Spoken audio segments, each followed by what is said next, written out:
Sir because Darshan ಏನಂತ ನಾನು ನೋಡಿದ್ದೀನಿ ಸರ್, ನೀವು ನೋಡಿದ್ದೀರ. ದರ್ಶನ್ ಒಳ್ಳೆ ಸೈಡ್ ಏನೋ ಸರ್. ಇನ್ಫ್ಯಾಕ್ಟ್ ದರ್ಶನ್ ಅವ್ರಿಗೆಲ್ಲ ಒಳ್ಳೆ ಕ್ವಾಲಿಟೀಸ್ ಇದೆ ಸರ್. ದರ್ಶನ್ ಅವ್ರು ಆ ಟೈಮಲ್ಲಿ ಹೇಳೋರು, ನಾನು ನಿಜವಾಗ್ಲೂ ಏನಂತ ಹರ್ಷಂಗ್ ಗೊತ್ತಂತ. ಇವನ್ ನಾ ರೇಡಿಯೋ ಜಾಕಿ ಆಗಿದ್ದಾಗ ಕೂಡ ದರ್ಶನ್ ಅವ್ರು ಹೇಳೋರು ಸರ್, ಅವರಲ್ಲಿ ಇರೋಂಥ ಟ್ಯಾಲೆಂಟು, ಅವ್ರು ಕಷ್ಟಪಟ್ಟು ಸುಮ್ಮನೆ ಹೊಗಳ್ಬೇಕು ಅಥವಾ ನನ್ನ ಫ್ರೆಂಡ್ ಅಂತ ಹೇಳ್ತಾ ಇಲ್ಲ ಸರ್.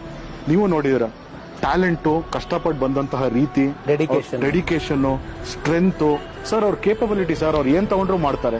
ಜನನ್ನ ಹ್ಯಾಂಡಲ್ ಮಾಡೋ ರೀತಿ, ಯಾರಿಗೂ ಹೆದರದೇ ಇರೋ ರೀತಿ, ಅವರಿಂದ ನಾನು ತುಂಬಾ ಕಲ್ತಿದ್ದೀನಿ ಸರ್.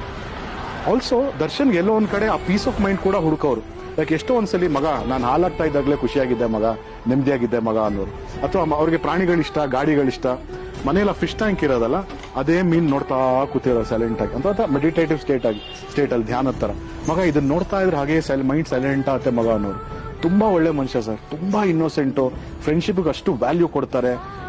ಲೇಡೀಸ್ ಅಂದ್ರೆ ಅಷ್ಟು ಮರ್ಯಾದೆ ಕೊಡೋರು. ಅವ್ರು ಎಲ್ಲರಿಗೂ ಅಮ್ಮ ಅಂತಾನೆ. ಹೌದು ಸರ್. ಇನ್ಫ್ಯಾಕ್ಟ್ ಯಾವುದೇ ಶೂಟ್ಗಿಂತ ಮುಂಚೆ ಕ್ಯಾಮ್ರಾ ನೋಡಿ ನಮಸ್ಕಾರ ಮಾಡೋ ಶೂಟಿಂಗ್ ಸ್ಟಾರ್ಟ್ ಮಾಡುವಂತ ಒಂದು ವಿಷಯನ ದರ್ಶನ್ ನೋಡೇ ಕಲ್ತಿದ್ದು.